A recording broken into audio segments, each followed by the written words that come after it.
दोस्तों आज हम पढ़ेंगे मैकबेथ का act 1 scene 2। Line by line आपको बहुत ही आसान लैंग्वेज में समझाऊंगा। देखो सीन 2 शुरू होता है एक कैंप से और कैंप लगा हुआ है फॉर्स नाम की एक जगह के पास में। फॉर्स एक जगह का नाम है स्कॉटलैंड में। देखो मैं आपको मैप में दिखाता हूँ, ये रहा कोने में। नीचे आप देखोगे तो इंग्लैंड है, ऊपर स्कॉटलैंड है और स्कॉटलैंड के किनारे पर फॉर्स है। ये जगह इंपॉर्टेंट इसलिए है क्योंकि यहाँ पर ना किंग डनकन का कासल बना हुआ है, महल बना हुआ है। मैंने बताया था ना आपको कि स्कॉटलैंड का राजा किंग डनकन है। तो फोर्ट्स के पास में कैंप लगा हुआ है अलार्म विद इन। अलार्म का मतलब यहाँ पर है अलार्म से। देखो आपने देखा होगा जब पुराने ज़माने में राजा महाराजा की एंट्री होती थी तो ढोल नगाड़े बजा करते थे, शोर मचा करता था। तो वैसे ही कुछ सीन है, यहाँ पे ढोल नगाड़े पीटे जा रहे हैं और ऐसा इसलिए हो रहा है क्योंकि यहाँ पर एंट्री हो रही है Duncan, Malcolm, Donald Ben, Lennox और इनके साथ में काफ़ी सारे अटेंडेंट्स हैं, सेवक हैं। और इन सभी की मुलाकात होती है एक घायल सार्जेंट से। सार्जेंट कहते हैं हाई रैंकिंग सोल्जर को।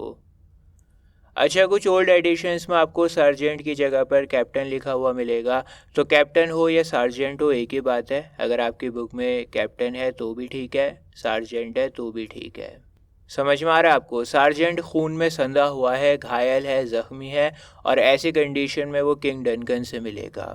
अच्छा, एक बात और आपको बता दूं, किंग डनकन के साथ में जो मैल्कम और डोनाल्ड बेन आए हैं ये दोनों किंग डनकन के बच्चे हैं, बेटे हैं। और लेनक्स स्कॉटलैंड का नोबल मैन है। जैसे जैसे कहानी आगे बढ़ेगी कैरेक्टर्स डेवलप होंगे, आपको पता लगेगा इनके बारे में।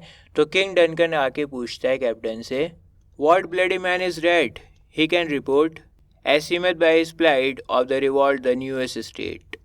डनकन कहता है कि ये कौन है खून में संधा हुआ आदमी। इसको देखकर ऐसा लग रहा है कि ये हमें बता देगा कि जंग के मैदान में क्या चल रहा है, कैसी कंडीशन है वहाँ की।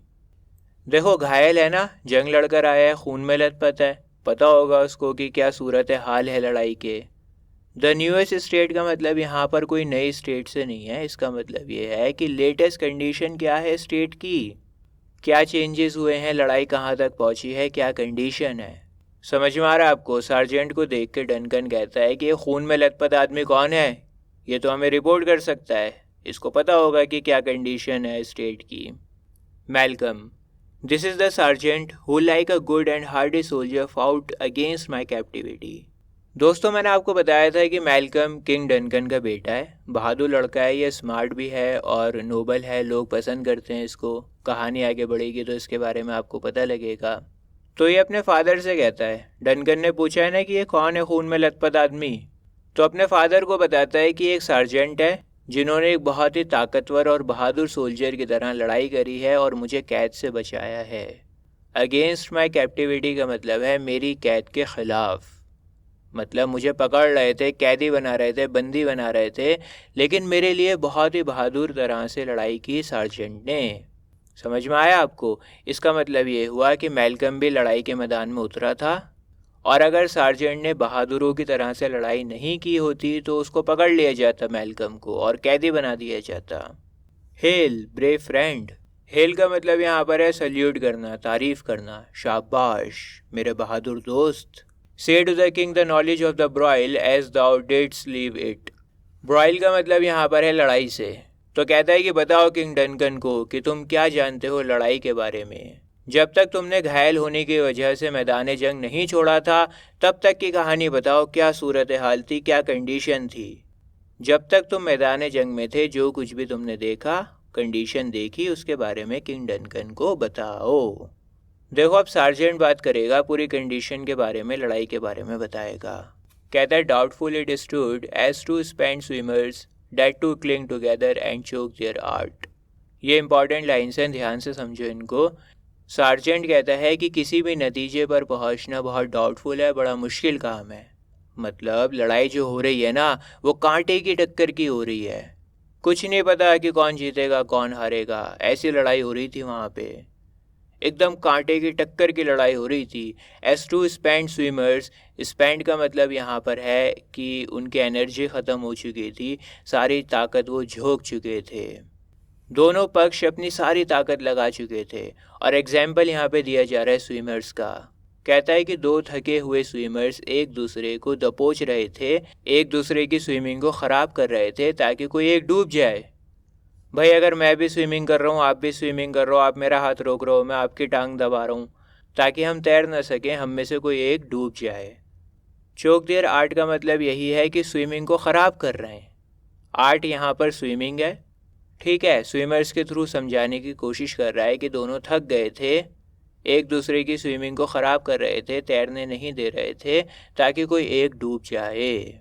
The merciless MacDonald, worthy to be a rebel, for to that the multiplying villainies of nature do swarm upon him. मैं आपको बता दूं, मैकडॉनल्ड रेबल है, विरोधी है, दुश्मन है, और यही किंग डनकन के खिलाफ लड़ाई कर रहा है। तो सार्जेंट कहता है कि एक बेरहम मैकडॉनल्ड रेबल बनने के ही लायक है। फॉर टू डैट का मतलब है बिकॉज ऑफ डैट, उस वजह से।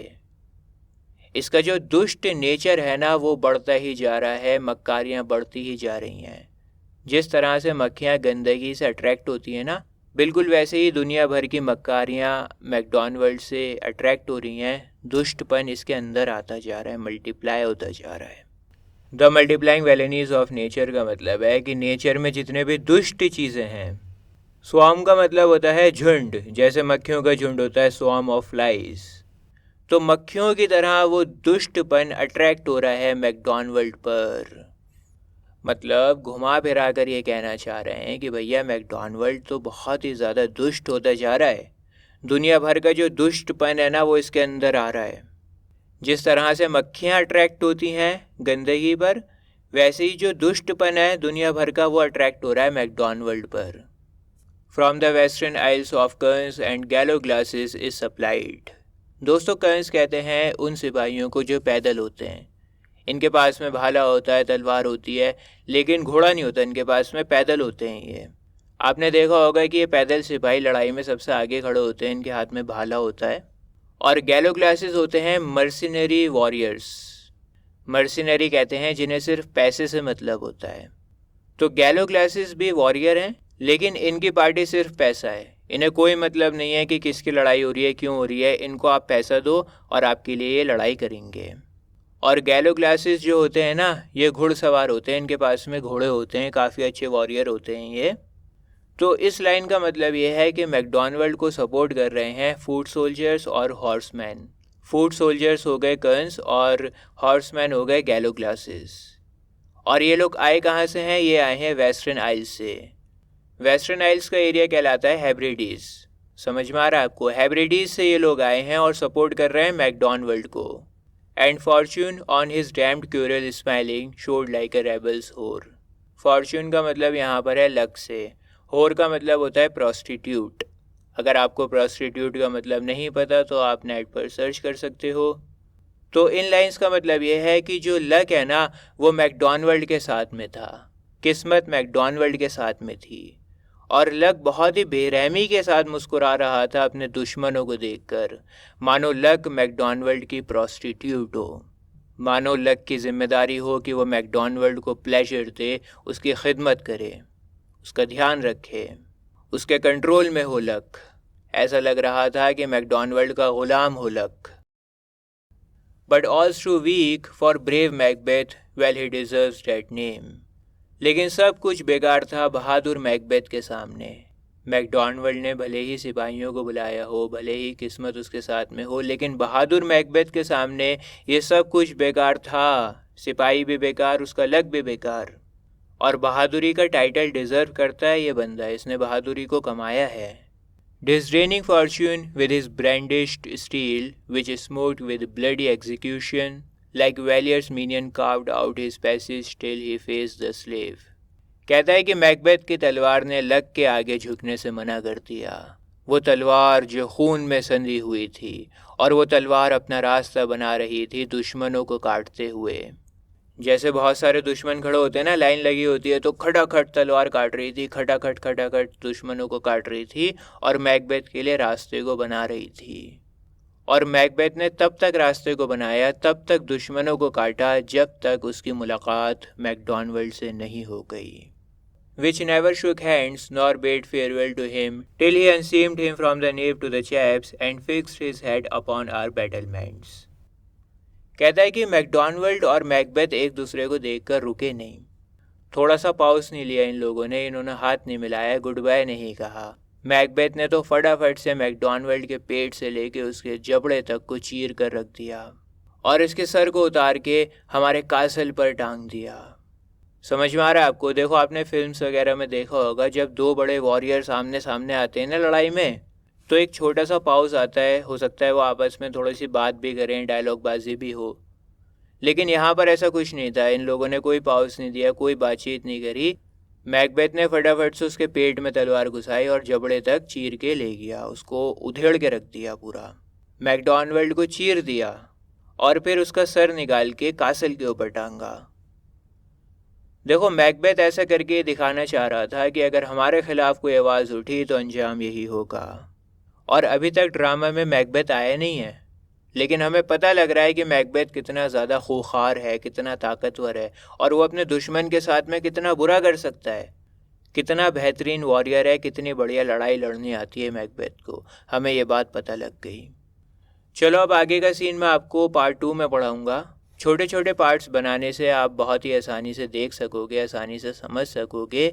तो अभी आपकी स्क्रीन के ऊपर एक प्लेलिस्ट आ रही होगी, इस प्लेलिस्ट पर आप क्लिक करो, आपको मैकबेथ के सारे एक्ट्स और सीन्स मिल जाएंगे बहुत ही आसान लैंग्वेज में, फ्री ऑफ कॉस्ट। अपने दोस्तों के साथ में हमारी वीडियोस को शेयर ज़रूर करें। मिलता हूँ आपसे किसी और वीडियो में। जय हिंद।